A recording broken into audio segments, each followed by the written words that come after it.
할렐루야. 사랑하는 대강의 가족 여러분, 오늘 하루도 하나님의 말씀과 동행하는 삶이 되길 소망합니다.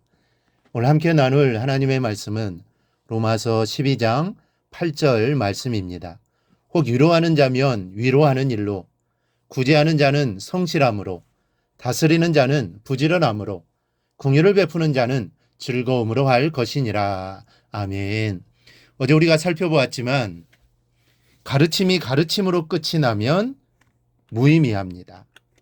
가르쳐 지키게 하라 하신 주님의 말씀대로 가르침은 반드시 지키는 열매로 맺어져야만 합니다. 여러분, 가르치는 것이 더 어렵습니까? 아니면 가르치는 것을 지키게 하는 것이 더 어렵습니까? 이것은 물으나 마나입니다. 가르치는 것보다 지키게 하는 것이 훨씬 더 어렵습니다. 예수님의 제자들이 그 가르침대로 지켜 행하게 된 것도 배우는 그 배움의 순간에 된 것이 아닙니다. 그렇게 많이 말씀하시고 가르치시고 깨우쳐 주셨음에도 쟤들은 틈만 나면 누가 더 크냐를 따지면서 더 높은 자리를 차지하기 위해 예수님 앞에서조차 다툼을 벌였습니다. 사도 바로 오늘의 말씀 속에서 가르친 것을 지키게 하는 방법을 우리에게 말씀하고 있습니다. 그것은 첫째로 위로하는 것입니다. 위로한다라는 말은 원문에서는 파라칼레오라는 말을 썼습니다. 이 말은 권면하고 위로한다라는 뜻입니다. 이것을 나누어 말씀드리면 권면은 말씀으로 구체적인 기준을 세워주는 것입니다. 그리고 위로는 그 기준을 벗어날 때마다 감싸주고 다시 재도전하도록 힘을 돋우어주는 것을 말합니다. 구체적으로 설명하면 먼저 권면하는 것은 가르친 것을 적용시켜주는 것입니다. 아직은 믿음 생활이 깊지 않은 신앙의 사람들에게 이렇게 또 저렇게 살아야 한다는 것을 구체적으로 제시해 주는 것을 말합니다. 그렇게 해서 가르친 대로 잘하는 것은 칭찬하고 격려해 주고 가르침대로 되지 않는 것은 그렇게 해야 함을 다시 권하는 것이죠. 교회 안에서는 이런 권면의 모습이 항상 눈에 띄어야 합니다. 왜냐하면 이런 믿음 안에 사는 올바른 권면이 있어야 믿음과 삶에 변화가 오기 때문입니다. 하지만 이런 권면을 성도들은 좋아하지 않습니다. 자신의 믿음을 간섭한다고 생각하죠. 잔소리로 여깁니다. 자신은 신앙생활 잘하고 있다고 생각을 합니다. 자신이 옳다고 생각하죠. 하지만 그렇게 생각해서는 안 됩니다. 믿음 안에 사는 올바른 권면을 받아들여야 우리의 믿음과 삶에 변화가 생기죠. 그리고 개인의 믿음의 변화가 있어야 교회가 변화되고 사회가 변화되는 것입니다. 목사님 한 분이 강원도 산골에 있는 그리 크지 않는 교회로 부흥회를 다녀오셔서 하시는 말씀입니다. 그 교회 가보니 시골 교회임에도 불구하고 여전도 회원들이 일을 보는 모습들이 일사천리로 매끄럽고 예의 바르고 또 표정이 밝아서 첫 시간부터 마음이 열리고 은혜로운 집회를 인도하실 수가 있었다고 합니다. 그렇게 해서 집회가 끝난 다음입니다. 담임 목사님의 사택에서 다가를 나누면서 어쩌면 그렇게 여성도들의 신앙의 모습이 아름답냐라고 어떻게 훈련을 시키셨느냐고 물어보셨답니다. 그랬더니 담임 목사님이 제가 훈련을 잘 시켜서 그런 것이 아닙니다.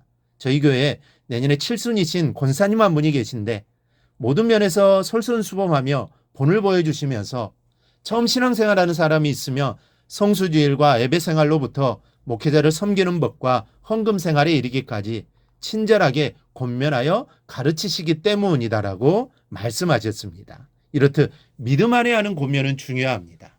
그리고 권면보다 더 중요한 것은 그 권면을 받는 자가 받아들이는 것이죠. 마음으로 받는 것입니다. 그럴 때 그 권면의 말씀이 내 심령을 개간하여 역사가 일어나는 것입니다. 믿음이 성장하게 되는 것이죠. 이 사실을 잊지 말고 믿음 안에 사는 권면을 우리 모두 잘 수용할 수 있기를 바랍니다. 그 다음 권면에는 위로가 뒤따라야 합니다. 이 사람은 신앙적인 노력조차도 힘겨울 때가 많습니다. 우리 모두가 경험해 본 것이지만 이렇게 살기로 결단하고 저렇게 살기로 마음먹고도 실패했던 경험은 어쩔 수 없는 우리의 한계를 실감하게 합니다. 그럴 때 위로가 필요합니다. 그렇다면 권면과 위로는 어떻게 해야 합니까? 성령의 인도하심을 받아야 합니다. 이 권면의 목적은 변화입니다. 권면을 통해 삶이 변화되는 것을 체험하게 될 때에 권면은 의미가 있는 것이죠. 권면은 많이 했는데 권면을 받는 사람의 삶의 변화가 없다면 그것은 이미 권면이 아닙니다. 우리가 누군가를 권면할 때마다 마음으로 다져야 할 진리는 사람의 말로는 사람이 변화될 수 없다라는 사실입니다. 그러므로 권면할 때는 내가 한다는 의식을 버려야 합니다. 권면은 성령께서 하십니다. 오직 성령의 권면하심만이 사람의 심령 안에서 불같이 역사하면서 태울 것을 태우고 그 사람을 새롭게 하는 것입니다. 실례로 예수님의 숱한 가르침을 받고도 결정적인 변화를 체험하지 못했던 제자들이 오순절 다락방에서 기도 중에 임하신 성령의 권면하심으로 완전한 변화를 체험합니다. 그들은 전혀 딴 사람이 됩니다. 권면하고 위로하며 택하신 자들을 변화시켜 바로 세우는 일은 오직 성령께서 하시는 사역입니다. 그렇다면 권면하고 위로하는 우리는 그의 성령의 역사에 쓰임받는 도구가 되는 것입니다. 여러분, 믿음이 연약한 성도들을 살펴 권면하고 위로하여 바로 세우는 일은 그 무엇보다 귀하며 보람된 일입니다.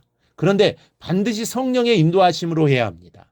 내 말로 하려고 하면 절대로 안 됩니다. 성령이 인도하시는 대로 해야 하나님의 역사하심이 나타나는 것입니다. 이 사실을 기억하고 예수 이름으로 권면하고 위로하는 일로 하나님께 영광 돌리는 성도들이 되기를 주님의 이름으로 축원합니다. 오늘 묵상한 말씀을 굳게 잡고 삶으로 실천하며 살아내는 대강의 모든 성도들이 되기를 축복합니다.